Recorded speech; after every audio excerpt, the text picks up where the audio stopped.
We're live. Hi, everyone. Welcome to the Muslim Street. This is Hina Lotus, your co-host, with Malik Aziz. He will not be on today. He'll just be helping with production. Did also want to give a quick shout out to the person behind the technology and production as well, Lance Skirb. Today we have an amazing guest that I'm super, super excited about. Malik and I, since we started shooting for the Muslim Street, we were, really passionate about giving Palestinians a voice. We have been able to do, various different organizations, but today we will be going over foreign policy. We'll be going over geopolitics, history, advocacy, all things Palestine.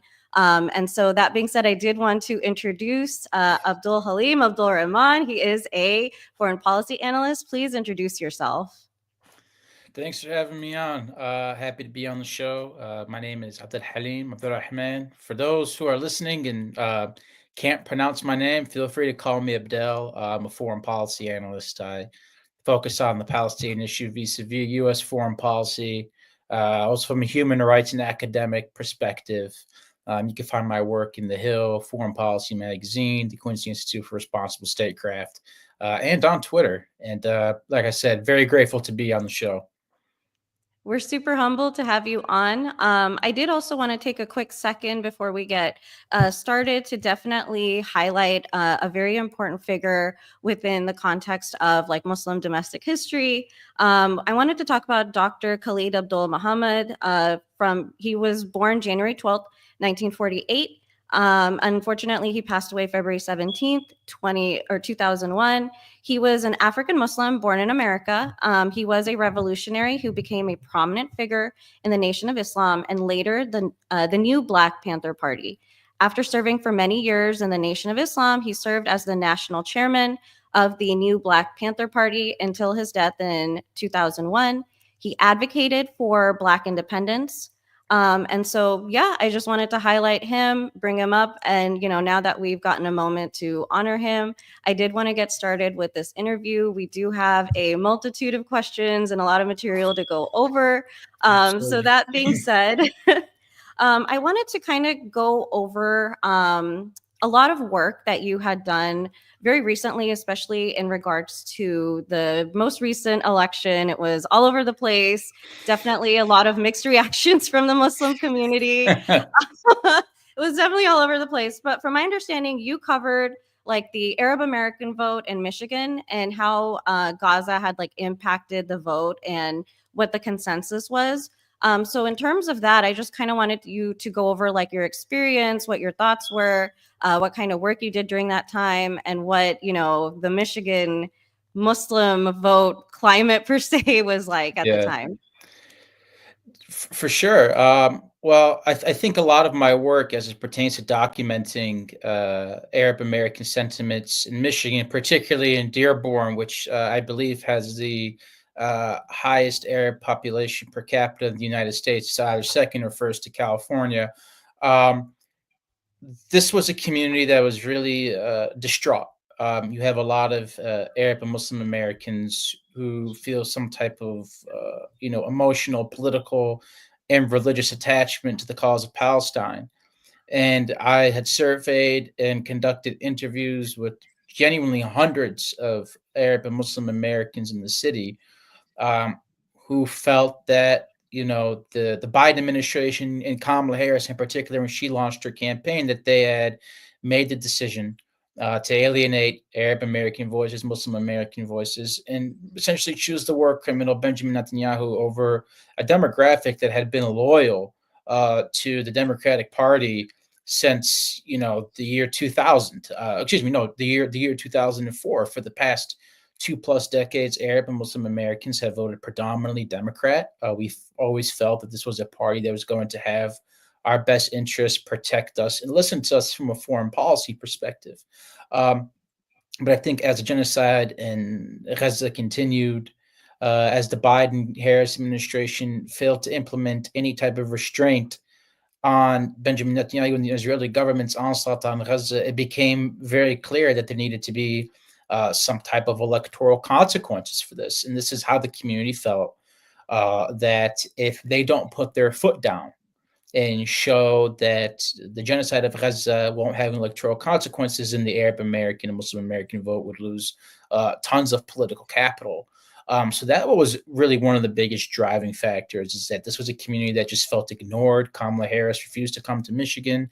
Joe Biden had also broke a lot of his 2020 election campaign promises to reopen the Palestinian consulate in East Jerusalem, to reverse the legal standing of U.S. settlements that had been issued during the Biden administration, to reverse the defunding of UNRWA, to reopen the Palestine Liberation Organization office in Washington, D.C. So there are many people who felt played, and it was time for a recalibration in where the Arab and Muslim vote kind of cemented its loyalties. And I think you really saw that when large swaths of Dearborn just went to Donald Trump.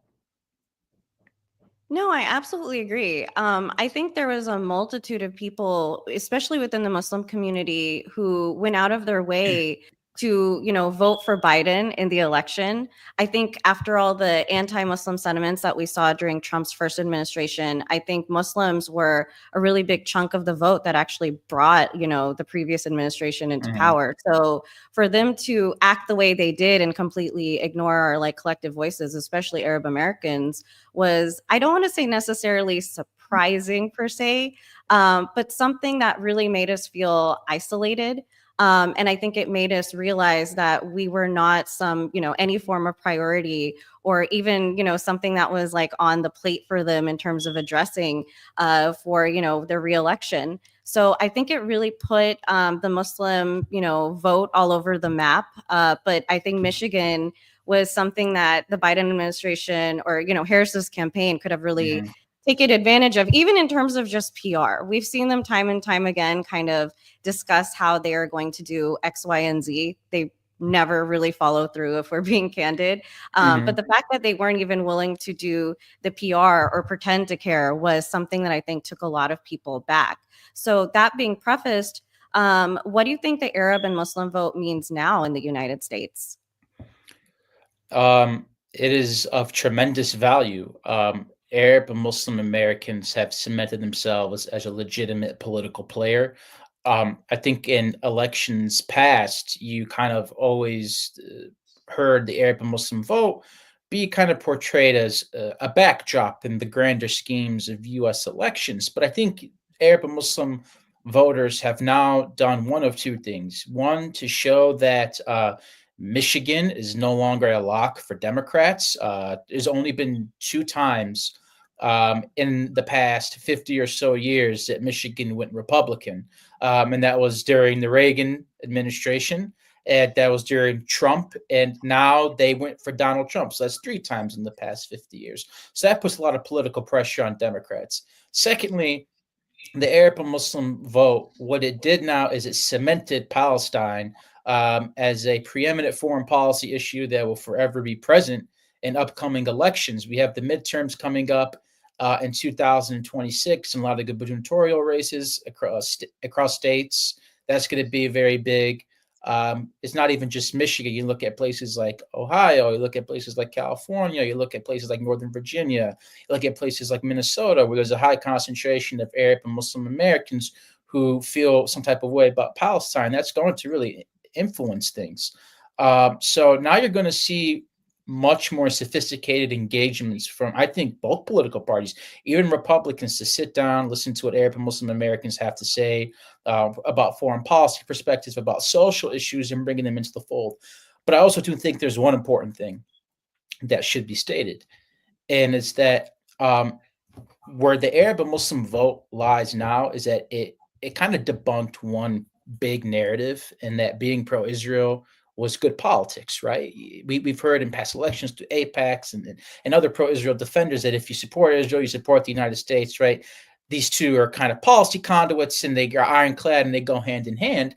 Well, what the Arab and Muslim community in Michigan in particular did is to show that if you're ardently anti-Palestinian and pro-Israel, that's going to have severe political ramifications for your own career ambitions if you're an elected official.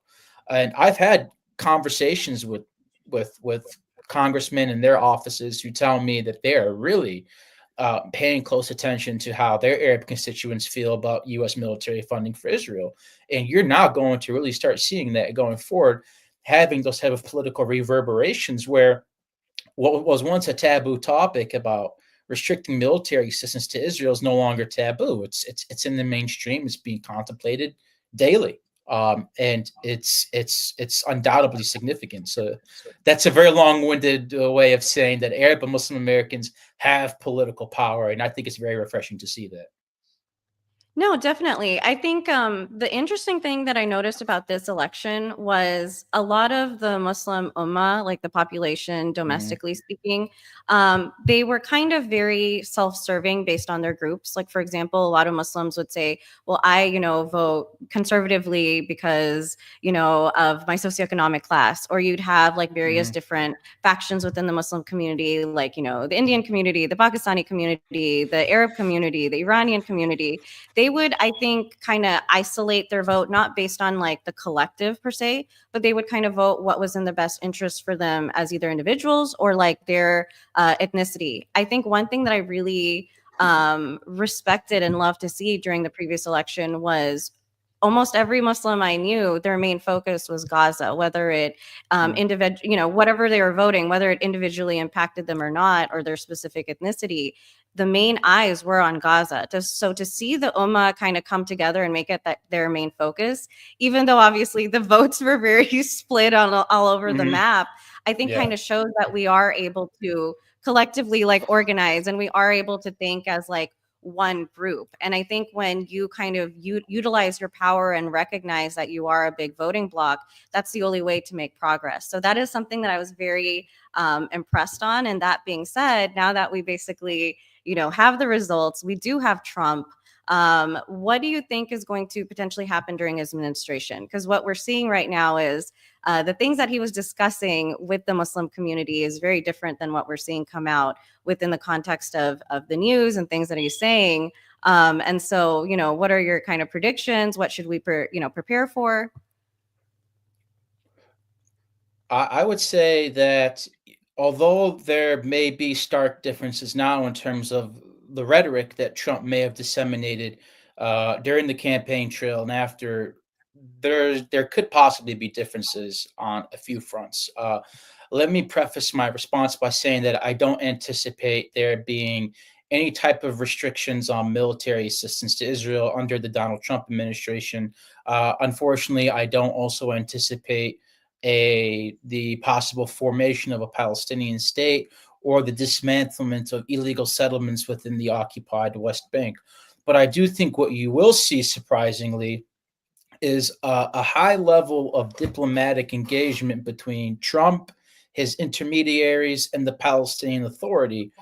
Based off conversations that I've had, and of course, open source reporting, Donald Trump has taken a liking to Palestinian President Mahmoud Abbas. Although he is unpopular, there has been mutual respect between those two.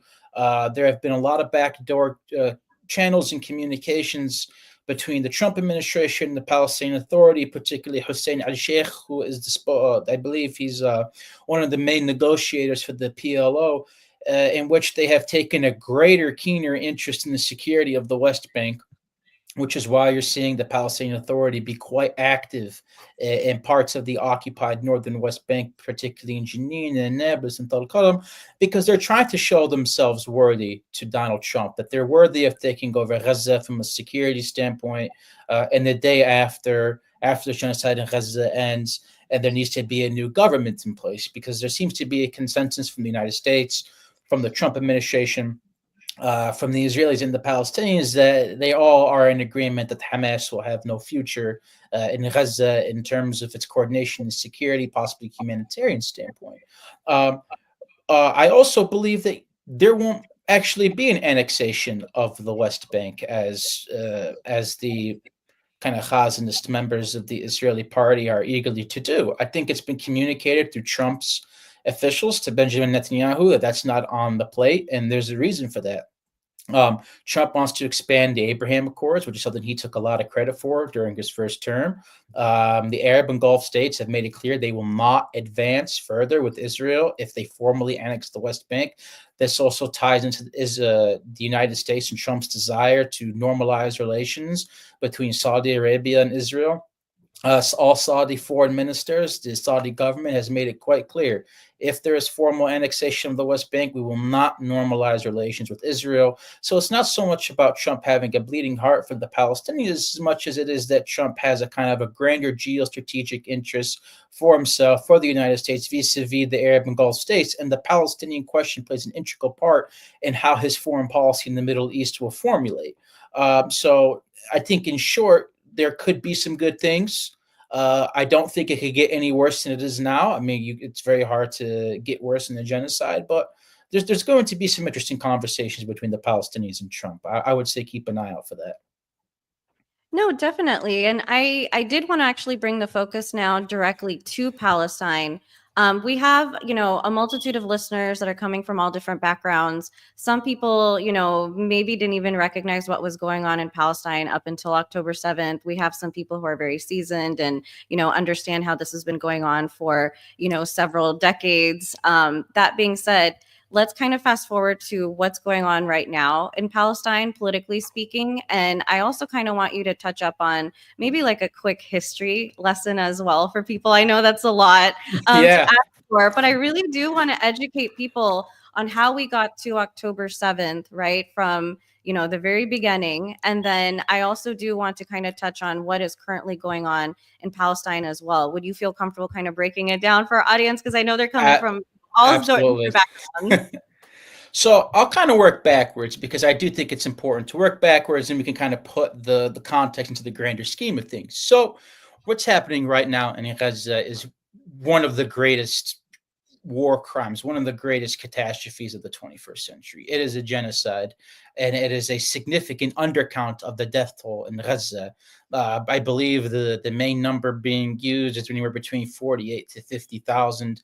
That is a severe undercount. The health infrastructure in Gaza is in complete shambles. I think when the dust settles, you will unfortunately and sadly see a death toll within the high six figures. Most of Gaza's infrastructure has been destroyed. Uh, I believe the United Nations has said over 90% of Gaza's population is permanently displaced. So what we're seeing now are 2.5 million people, um, homeless, scattered, displaced, starved, killed. And I think another important thing that needs to be mentioned is that the Israeli government, led by Itamar Ben-Gvir and Bezalel Smotrich, are using the genocide in Gaza as cover to accelerate the settlement empire in the occupied West Bank. We have seen a record number of Israeli settler attacks against Palestinians. OSHA, which is the Office for Coordination of Humanitarian Affairs in Palestine, I said that last year they counted over 1,400 instances of settler violence against Palestinians, much of which were inspired by the rhetoric and policies of Bezalel Smotrich and Itamar Ben-Gvir and Benjamin Netanyahu. And of those 1,400 instances of settler violence, over 4,700 Palestinians in the West Bank are now permanently displaced. 600 of those displacements being due to the fact that because of settler violence and the construction of settlements.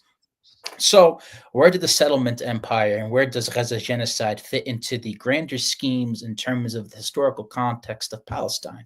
Well, I think a lot of people wrongfully start at 1948. We need to go back to as early as 1899 when the Zionist Congress said that we are going to colonize Palestine. And in 1899, the Ottomans controlled Palestine.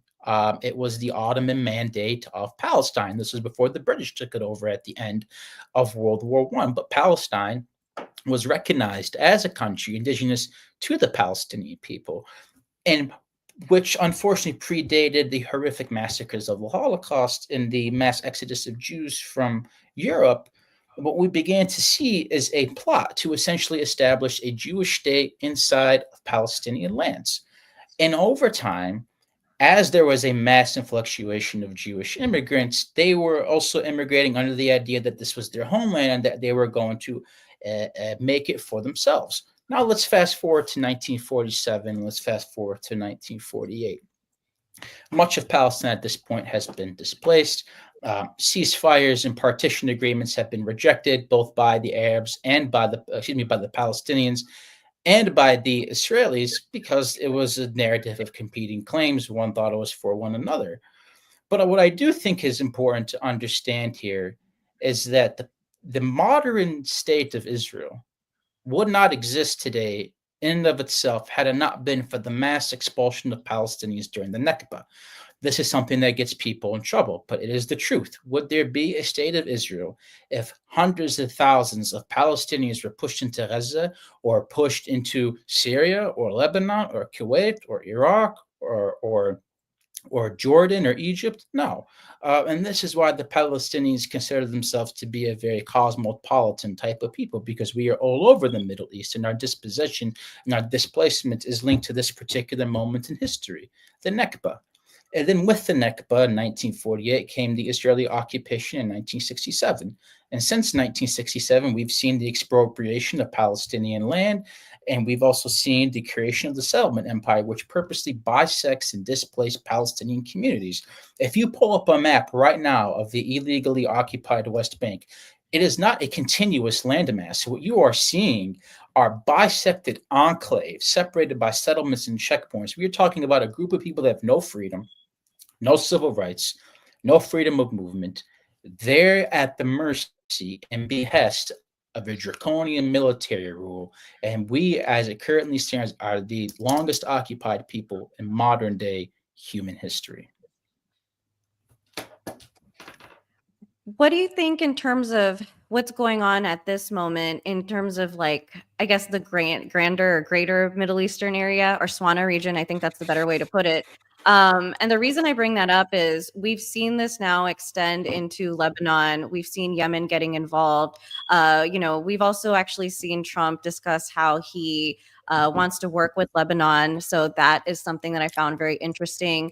Golan Heights has been discussed. We've been seeing what's going on in Syria. Are you able to explain to our audience what is going on a geopolitical level, and how that's impacting, I guess you could say, the Israeli expansion movement, if you will? Absolutely. So I think first and foremost, Bashar al-Assad was a brutal dictator, and the Syrian civil war had been broiling for much time. But now that the Bashar al-Assad is out of the picture, the Israelis have taken it upon themselves to essentially annex large swaths of Syria. They have taken Mount Hermon for themselves. They are in control, according to the Cradle, of a lot of Syria's natural resources and waters. The Israeli troops are 25 miles away from the capital of Damascus. And as we now see Israel violate multiple ceasefires in southern Lebanon, as the expansion of the apartheid in the settlement empire in the occupied West Bank and the possible resettlement of Gaza, Israel right now believes that the only way for it to be secured is if it consolidates the natural resources and the land of its neighbors, or if those said neighbors are operating under the auspices of the United States or other Arab or Gulf monarchies.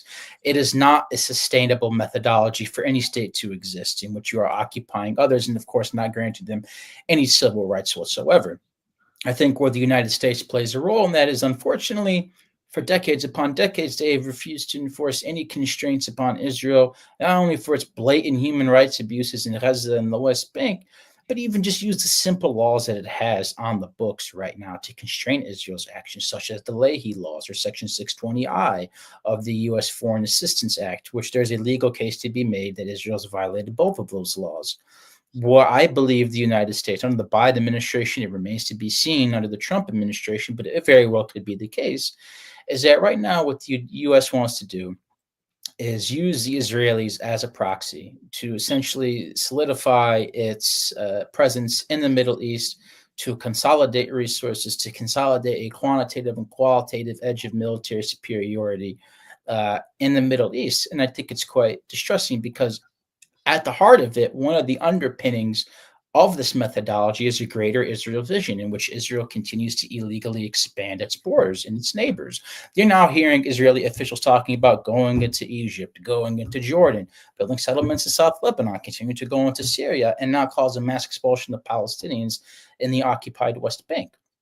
So this is where we're at from a geopolitical standpoint. We now see that expansionism and the theft of land and natural resources is creating a mass instability within the region, is creating a mass also instability for U.S. security interests. And I think a lot of Americans are sick of seeing their taxpayer dollars being sent abroad to Israel and to otherwise, as California burns, as we have a porous healthcare system. Whenever it comes time to produce billions upon billions of dollars to send overseas, we have that money. No, absolutely. I think we've seen a huge shift in the way that the American population is kind of paying attention to foreign policy. I think before people just listen to state-sponsored media, they would turn a blind eye to what was going on. And I think Gaza really took or put everything on the map, and it kind of showed that colonialism, imperialism, aspects of capitalism really affect not just people overseas, but it's also affecting the population domestically. And so I think it's shifting people's perception of the government. It's making people like kind of keep track of independent journalism and outside sources of, you know, the stereotypical CNN and Fox and MSNBC. Mm-hmm. I think people are also voting differently, or they're advocating differently. They're getting involved in volunteering on, you know, in various different capacities. I think it's also forced people to take a look at other genocides and wars and, you know, sanctions. And I mean, you know, the list goes on, and occupations that are going on. Because I think ever since people started focusing on Palestine, you also see people now advocating for Sudan and, you know, other regions of the world that are also marginalized. I think even discussing Kashmir has been something that has been brought about, or things that are going on in India. I do think that all genocides are connected in various different ways, which is why it's important for the Muslim street to bring, you know, different people on to educate our audience and really help them understand like the implications of what's going on like a geopolitical level. So, you know, that being said, I did want to talk to you about Palestine in terms of its future. Do you think that a resolution between Israel and Palestine is foreseeable in the near future? Well, I think that depends on what we classify as the near future. If it's the next 4 years under Donald Trump, I would say significantly low. But beyond that, I think there is a chance. Look, the Israelis have two choices, right? And I frame this context within the periphery of Israel because they control the Palestinians, and they essentially have control over whether or not this ends. They have control if there's going to be a ceasefire in Gaza. They have overriding control if they want to end the settlement empire and the occupation. There are two ways this is where this is going to end, and they all end in a peaceful solution. The Israelis can either withdraw completely from the occupied West Bank, dismantle all of the settlements, and allow for there to be the creation of a Palestinian state on 1967 lines with the right of return and East Jerusalem as its capital. Or what it can do is essentially say that is physically impossible because of all the settlements we have established. There are over 700,000 settlers in the illegally occupied West Bank, 200,000 of which are in what would be the Palestinians' capital, East Jerusalem. So how about we be one binational democratic state in which we are at service to both the Israeli Jews and the Palestinian Muslim and Christians? And that is a democratic state. It is a cosmopolitan state that recognizes the right of all of its denizens, in which nobody, based off of religious or racial hierarchy, has authority or power or preference over one group or another. So this is now where the U.S. plays a critical role in that, right? Because we are the main financial backers of the Israeli government. So this is all the United States simply has to do to end the occupation, which would be a massive strategic interest for U.S. interests abroad. Uh, Dear Israel, we provide you with $3.8 billion a year in military funding. And if you actually look at the past 10 years, since 2015 to present day, plus what Israel has gotten over the past year from the United States, we've given them nearly $80 billion in military assistance. we need to exert restraint. What is restraint from a foreign policy perspective? That's how we expedite the timeline for there to be a resolution between the Israelis and Palestinians. We condition all military aid with either one of two things: stop the human rights abuse, stop the settlements, you get no funding from us. And then when you are back in provision, back in compliance with the U.S. laws, then we'll contemplate giving you that. Until the United States does that and exercises the laws that it has on the books, as I mentioned, the Leahy laws, which stipulates that we cannot give weapons to any foreign military unit that commits human rights abuses with U.S. weapons, or the Foreign Assistance Act, Section 620I, which specifically says that we are not going to give foreign military assistance to that said country who's a recipient of that aid that blocks humanitarian aid from coming in. We have a bevy of law on the books. If the United States wants to make this a very key strategic interest for themselves within the region, they need to enforce those laws. And then we could talk about conflict resolution, because once Israel continues to act with impunity, knowing that it'll get everything it wants from a silver platter, from the United States, from the other Western backers of the world, then there's no need to address the Palestinian issue, because you've already set the standard that killing them and displacing them and starving them is fine, and that we're going to get our F-15s, and we're going to get our guns, and we're going to get our military and political cover. So that's how I define where conflict resolution lies within the foreseeable future. It's up to Israel and the U.S. Once those methodologies change on either side, then we could talk about peace, because there's only one way this is going to end, and is that we live peacefully. There's been enough blood spilled. No, inshallah, I think that's what everyone wants. And that actually kind of brings me to my next question. A lot of people say that Israel isn't the problem. It's Netanyahu that is the problem. What are your thoughts on that? Because I see this discourse quite often, and I just wanted to get your opinion on those sentiments. So I'm really glad you brought that up. So I want to turn that argument on itself a little bit. The Israelis often say the Palestinians are the problem because they elected Hamas, right? Well, for all the viewers that are watching this right now, and I guess anybody that wants to try to smear me is watching this and is going to try to take everything out of context. There was a Palestinian election in 2006. Half the people right now living in Gaza were either not born or not old enough to vote in that election. That's 50% of the population of Gaza. They had no say in Hamas's rise. Do you want to know what the biggest problem is? It's one of two things. One, Israeli society lives in what I like to call inseclusion. It's Salafism. They only see themselves. They don't see the Palestinians. They don't see the occupation. They don't see the horrors of the Israeli settlement empire. They only see themselves existing and living within a bubble, and they portray themselves as kind of being the bullied, the kind of bullied kid in the tough neighborhood, and they need everybody else's help to protect themselves. Here's what I say. Unfortunately, it is Israel and Israeli society that's the problem, because they have been ever so gleeful about the destruction of Gaza and displacement of Palestinians in the West Bank. And they have elected Benjamin Netanyahu several times, knowing very well that denying Palestinians a state, denying Palestinians his right, as an explicit plank within his platform. There's been no mystery about it. And here's my other thing that I have to say to the Israelis and its defenders and the think tanks here in the United States. They quibble so much about Hamas. They cry about Hamas 24/7. Did you know in the 1980s, when the PLO was the preeminent political power within Palestine, Yasser Arafat was the chairman of the PLO, the Israeli intelligence apparatus approached Sheikh Ahmed Yassin as early as 1982 to say, we want you, Hamas, to rule Gaza to weaken the PLO. Did you know in 1986, Hamas says we're actually going to break from the Muslim Brotherhood in this agreement and we're going to fight the Israelis. And they joined the first Intifada. And they fought with the Palestinians and other Palestinian factions for 7 years with Fatah, with the PFLP, with other factions. And then in 2017, after the Palestinian Authority cut off all financial assistance to Gaza because of their political rivalry with Hamas, after Hamas violently took over Gaza and slaughtered and killed many Fatah officials, Benjamin Netanyahu said, we're going to funnel money from Qatar to Gaza to make Hamas powerful and make them strong, to keep the Palestinians divided, to keep the Palestinians weak, and to prevent the formation of a Palestinian state. And right after October 7th, everybody pointed to what Benjamin Netanyahu said. He said, Netanyahu, Hamas is your problem. Hamas is not the Palestinians' problem. Hamas isn't it. Hamas would not have been as strong. Some people are going to be upset with me for saying this, but it's the truth. Hamas would not be as strong as it is today if it were not for Benjamin Netanyahu allowing them to enrich themselves within Gaza, to weaken the only peaceful partner it had in the PA and Fatah and others.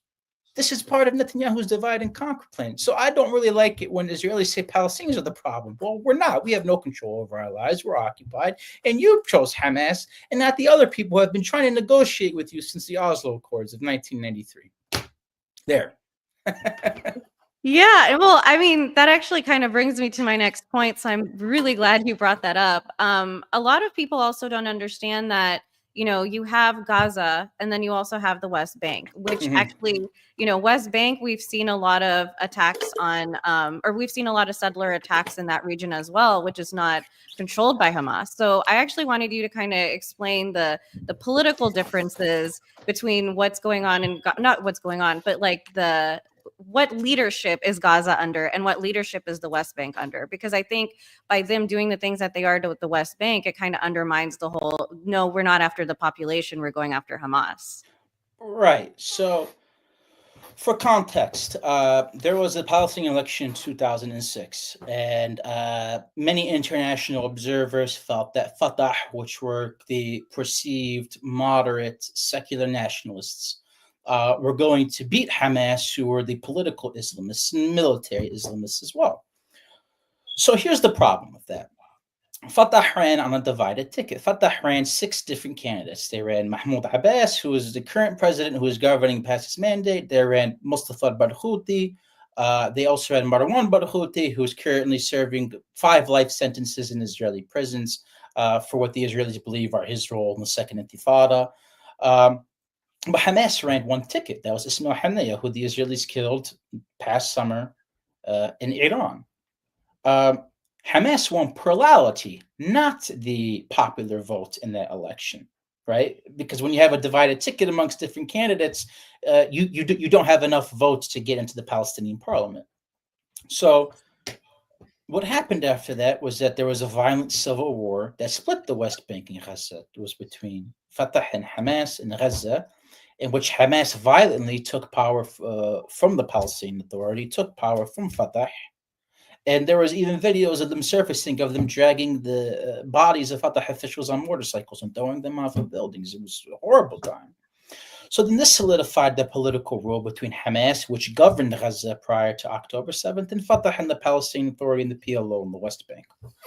Now, as it pertains to the West Bank, the Israelis have always coveted the West Bank as part of their strategic Greater Israel vision. As a matter of fact, in 2005, when the Israelis withdrew from Gaza, Ariel Sharon and his minister said this was actually part of our strategic plan to put formaldehyde on the peace process with the Palestinians, quote unquote, freeze the conflict, freeze the peace process, get rid of Gaza, get rid of the legal burden of being an occupying power, and focus on entrenching settlements in the West Bank. So there is no Hamas in the West Bank. There are some gunmen who are loyal to Hamas and Islamic Jihad that live and reside in the northern West Bank, but there is no Hamas in Gaza. It's controlled by the Palestinian Authority, who partake in security coordination with the Israelis as part of kind of a good faith cooperation thing, which has made the Palestinian Authority incredibly unpopular. But the Israelis, it has nothing to do with who's in power. Saib Akrat once said, it doesn't matter who the Palestinians have in power. And Palestinians can have Mother Teresa in power, can have Mohandas Gandhi in power. It will never be good enough for the Israelis. It'll always be a boogeyman for the Israelis. So what you see, the settlement empire is part of a strategic imperative to expel and dispossess the Palestinians, to create a Greater Israel vision. But there's a unique aspect to this Greater Israel vision in which it's just the Israeli Jews in the land. There is no Palestinian Christians. There are no Palestinian Muslims. Bezalel Smotrich and Itamar Ben-Gvir and Netanyahu have made it very clear the Palestinians don't belong there. So simply, Hamas to them and other Palestinian factions are just boogeymen to them, excuses to justify the mass slaughter and displacement of Palestinians. So yes, there are 2 governing authorities between the West Bank and Gaza. And the Israelis have used this divide and conquer strategy as a way to entrench a settlement empire and displace Palestinians.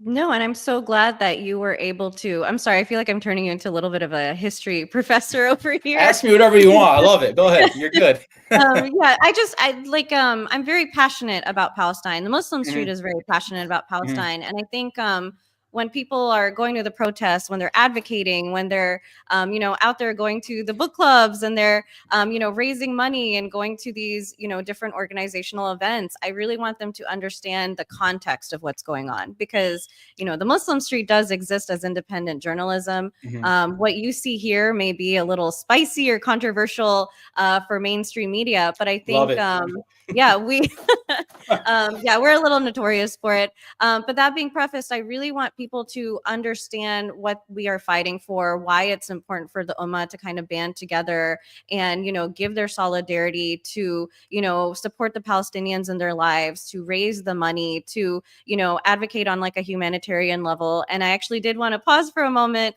for any Yes. latecomers, coming into, watching this episode. We are the Muslim Street. I am the host, Hina Lotus. We are discussing, Palestinian geopolitics, history, all things Palestine, really. I'm very, very humbled to have foreign policy analyst Abdelhalim, Abdelrahman on here, who is a wealth of knowledge. We've been waiting to do this, episode for a very long time, so we're Very super long time. humbled. Yeah. Yeah. And then I think, that being prefaced, I did also want to let everyone know that the Muslim Street does have a periodical. I've written for it. My co-host Malik Aziz has written for it. We write about, we've done a lot of articles on Palestine. We've done articles on various different genocides, human rights issues, just anything that has to do with the Ummah. We welcome authors, writers from all different backgrounds. If you are interested in publishing, please let us know. You can also find our work under www.themuslimstreet.com. I have 2 articles there, working on a few right now. I did want to, shamelessly shout that out. And then that also being said, you can also follow us on Twitter. You can follow us on Facebook. You can also follow us, on, all these different platforms as well. We are planning on expanding very slowly. So, please follow us, please like, subscribe. And if you want to keep seeing episodes like the wonderful one that you are seeing today, we would, really love to utilize and have your support. And then that being said, I wanted to move on to my next question. And, I kind of want to go into the context of the Swana region as a whole, and how, that is affecting Palestine and Israel and everything that's going on at the moment.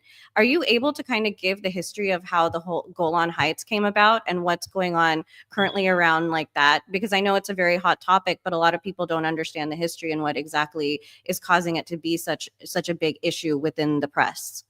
Yeah, so in 1973, there was the establishment of what was called the disengagement zone. Well, firstly, I need to also emphasize the Golan Heights is illegally occupied by the Israeli government.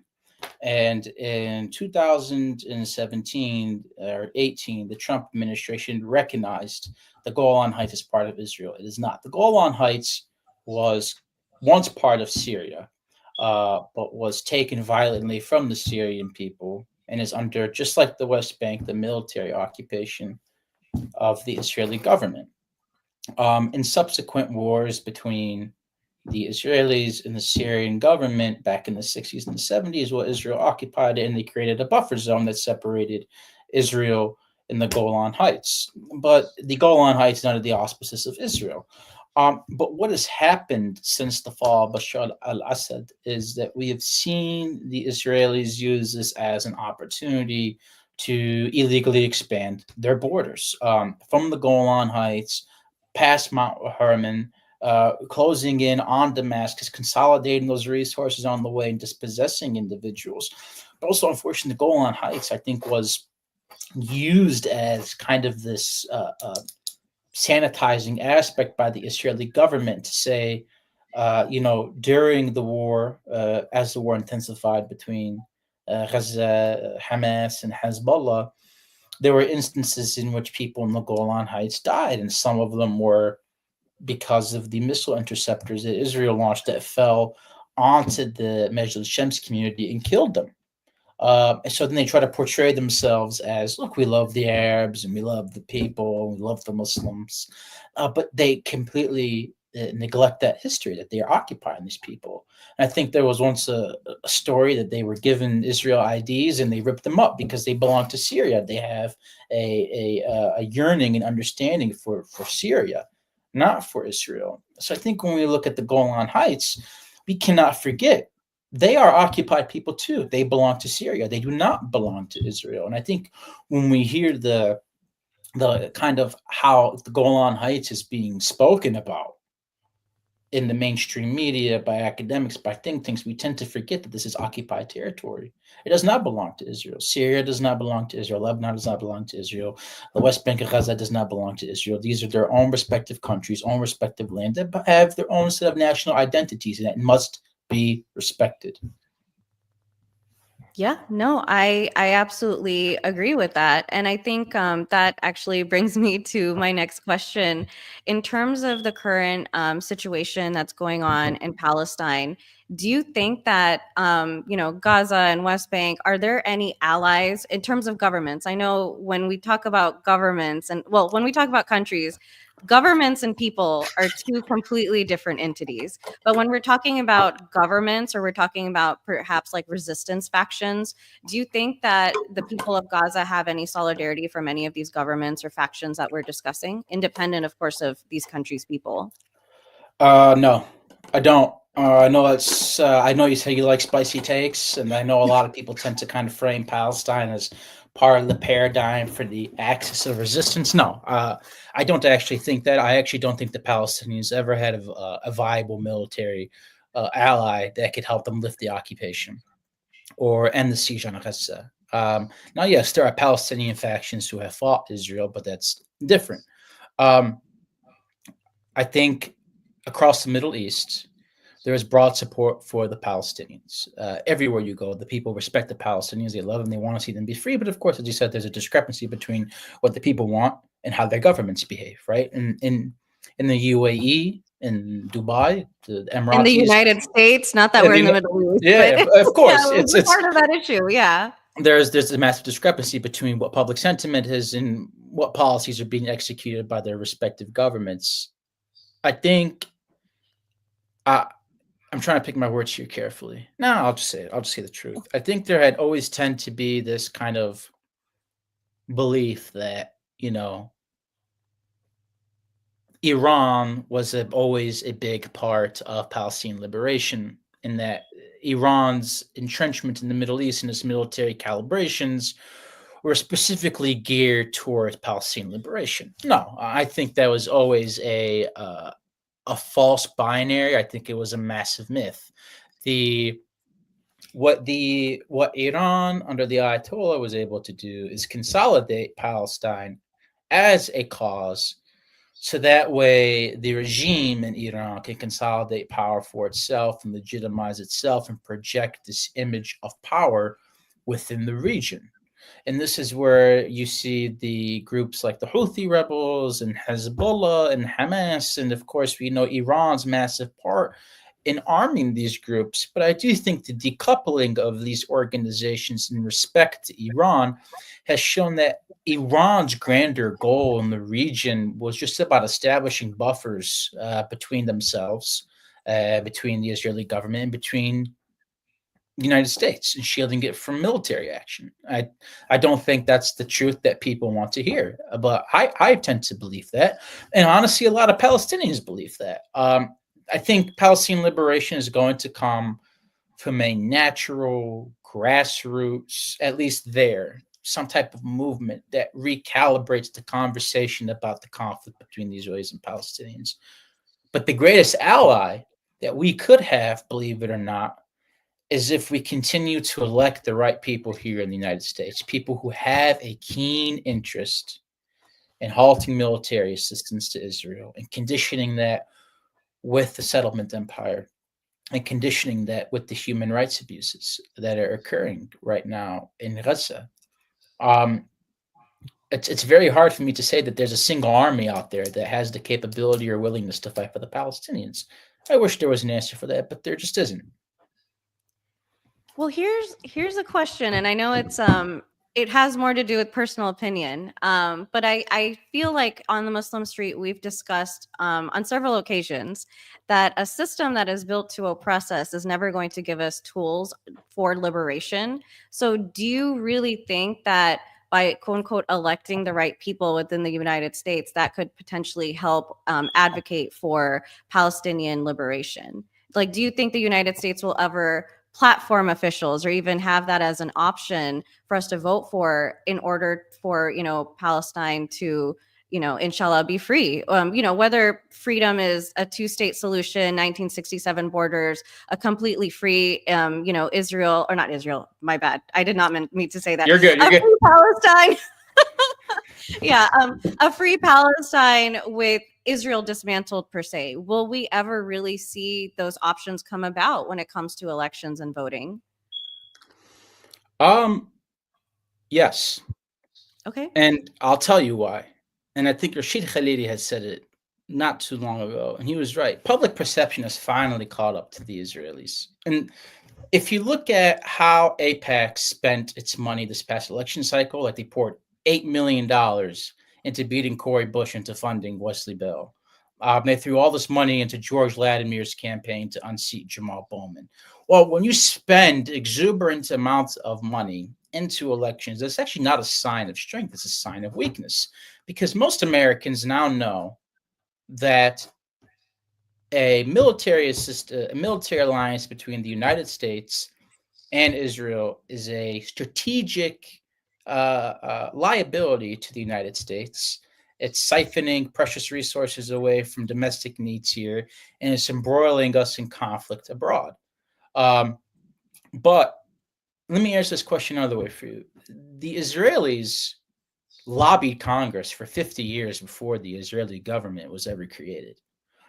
They set the conditions necessary needed to make the creation of Israel and its assistance an ironclad no-brainer idea. I actually believe one of the main things we can do as a Palestinian diaspora is to get involved in that, to enter the realm of lobbying, to enter the realm of Congress, and to slowly change those policies. The wheels of justice churn slowly. I want to wake up tomorrow and I want to see all these horrific atrocities end. But I do believe that there actually is a playbook here in the United States to help set forth those conditions. Why do you think we're seeing massive repression on college campuses towards academics and students who support Palestine? Why do you think so many people are losing their jobs or speaking out on Palestine?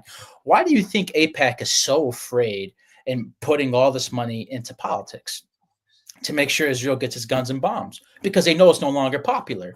You are going to see in this is going to be a bold prediction, but you're going to see in 2026 and in 2028 and beyond significant shifts in public sentiment towards Israel that it reflects Congress in ways you wouldn't believe. Like, I'll give you an example. Biden was horrific on Palestine, absolutely horrific. I think he was the worst president when it comes to foreign policy since Bush Jr. when he invaded Iraq and destabilized the entire Middle East. He actually did one small good thing that opened up Pandora's box that Israel is afraid of, and that was actually sanctioning aspects of the Israeli settlement empire. A lot of other governments started to slowly follow that. Now you see the Hind Rajab Foundation slowly issuing and doing open source research on Israelis posting their war crimes online and getting them prosecuted. In 5 to 10 years, you're going to see this conversation about Israel-Palestine be so changed in Israel. It's going to reflect in Congress. We're not even going to be able to believe it. That's all I could say. No, but that's very interesting, because I think a lot of the discourse, at least with the Muslim street, is that to have any sort of resistance or opposition or liberation for Muslims living both domestically and abroad Well, comes from. I don't mean to interrupt, but to say I recognize that there's an intrinsic need to resist and to fight. But I also think that there should also be something grander when it comes to liberation strategies simply besides fighting. I think a lot of Palestinians have privately asked themselves this question, and I'll put it out there, and I'll happily be the one to fall on the sword, and everybody could hate me, and everybody can DM me after this and say this. You know, at some point there needs to be a recalibration of ideas, and how do we put forth the Palestinian cause, and how do we get it to a place where it needs to be? I don't think asymmetric warfare, whether it be with Hamas or Israel or otherwise, is going to put the type of pressure on Israel that is needed to get them to end it. I just think it's proven. You're talking about a behemoth They're the largest they have the powering and the backing of the entire world. But how do you defeat something like that? Is you illegitimize it. You make it a pariah state. You globally isolate it. That's what the revolutionaries and the resistance did when it was able to delegitimize South Africa and its apartheid of African Americans. There needs to be other conduits and other ideas simply just beyond saying we're going to fight and hope we win. You're starting to see that playbook take place, is what I'm saying. Is Israel is already becoming globally isolated in a pariah state. Nobody recognizes what they're doing as sane or right to the Palestinians. It sucks what they're doing. What I want people to understand is that besides revolution, what else are we going to do besides that? Because we've been partaking in the same revolution for 70 years now, and I want us to incorporate new ideas. It's a cause that is near and dear to me, and I think I have a right to be able to reflect upon what's right and what's wrong. No, I mean, I think that's an amazing answer, because I'll be candid. I think there's kind of two ideologies when it comes to this. I think there is thinking in the context of what we can do with the resources or options that empire gives us. And then, of course, like you were addressing, there's that revolutionary thought process of overcoming empire, thinking independently of empire. I think this kind of discourse is necessary, especially with Palestinians. One thing that I've seen is you'll see discourse around, the geopolitics in the Swana region, and a multitude of people will address what is the best option, or what, how Palestinians should move forward. But a lot of these voices that are amplified are not Palestinian. And I think that's Yes. why it was very important for the Muslim street. We've all collectively on the Muslim street talked about Palestine in various different ways. But I think to amplify and platform a Palestinian voice that is well educated on these matters, it was super important to us, because I think silencing Palestinian voices or not giving them a platform to talk about their own oppression, I think it's honestly like a form of oppression in itself, because who better to discuss Palestinian politics and solutions than with Palestinians? I think to not do so is a lack of solidarity. And when it comes to solidarity, that was actually the next topic I wanted to get into. As a Palestinian on the Muslim street, how would you advise our audience, and even your audience that's watching, how can we give solidarity to the Palestinian liberation movement? And this is in the context of Muslims, non-Muslims, Arabs, non-Arabs, just the general population who is trying to advocate and help Palestinian people in a multitude of ways. So, first of all, we can never abandon Palestine. It's the most moral cause of our generation. I would say it's the civil rights movement of our era, in a way. I mean, if there's no justice for Palestinians, there's no justice for anybody. And I think it's important that we continue to highlight the need for liberation. One way we can continue to do this is to just not give up and be relentless, whether we do encampments, whether we do protests, whether we um, write about it, contribute to it in terms of publishing pieces, doing these type of investigations, inspiring others to seek the truth. It's very important that we don't relent in this regard. I actually mentioned it very briefly in kind of giving my answer previously, but I know it's tough for us to understand. I know it's tough for us to sometimes fathom. How do you think a system that's designed to keep you down is also going to be an instrument for liberation? I actually think that the civil rights movement gave us a blueprint for how us Palestinians can do it. We need to just be up in everybody's face about it. And we need to make liberation of the Palestinians popular politics. And we need to make sure, whether it's by speaking with their congressmen, getting involved in lobbying, trying to actually shift the dynamics of like trying to shift the Overton window of what's acceptable rhetoric and transforming that to be put forth towards Palestinian liberation is important. I think that's one key instrument. So keep writing, keep protesting, get involved. I'm gonna keep saying it. Lobbying is so important. I hate it when people are like, like there isn't a secret third thing here. Why do you think that the NRA is so powerful? powerful? Why do you think AIPAC is so powerful? Why do you think all these Gulf states get whatever they want from the United States government? You said what? You think they said pretty please and they batted their eyes and they said please? No, they threw an exuberant amount of money into politics. And then Congress said, okay, sure, we'll do whatever you say. So that's what we should be doing as a Palestinian diaspora. We are a very affluent and wealthy diaspora. I'm telling you, you meet a Palestinian, they're established, they're stable, they're successful, they got money, they got a business, they're smart. If we replicate the Zionist playbook and expound upon that 10 times more, we'll have a country in 10 years, 5 years. Inshallah. I mean, yep. Inshallah.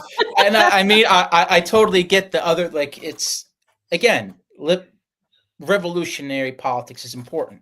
There have been revolutions. There's been viable, justifiable resistance against an entity that has had their foot put down on our necks. But I'm telling you that I now see an opening in just having these conversations with people. They're no longer afraid to say the truth about Israel and the Palestinians. So we need to take that fight to the system and radically transform it. The only way you're going to change the system is to change it from within. Well, thank you so much. Thank you for educating, our audience. Thank you so much. We're super humbled to have you on the Muslim Street. And that being said, do you have any shameless plugs so people can DM you? Hopefully all positive things, maybe a little negative, as you said earlier. But that being said, what's the best way to contact you on your social media, email address? Well, I'll give out my Twitter. So my Twitter is at Abdel1924. I'm on X. You can see my writing in Foreign Policy, The Hill, New Arab, Responsible Statecraft, Anti-War, the Center for International Policy Journal. Feel free to shoot me a DM again at Abdel1924 on X, or just type in my name as you see it there below. Happy to engage with anybody and have a respectful conversation about Palestine, Israel, or all other types of politics. Well, thank you so much. We are super humbled. Thank you for coming on. Inshallah, we can have you on again sometime in the near future as, things develop underneath the Trump administration. Also wanted to thank my audience for tuning in. Thank you so much for supporting the Muslim Street. Please follow our foreign policy analyst that we have as our guest speaker today. Please keep advocating for Palestine. And, if you have any questions or concerns, please reach out to me as well. I am on X as well. It's at Intrepid Lotus. And, please follow the Muslim Street for all the upcoming episodes that we have coming on. You can tune in live on Sunday nights at 7:30 Eastern Standard Time. Thank you and salam, everyone. Thank you.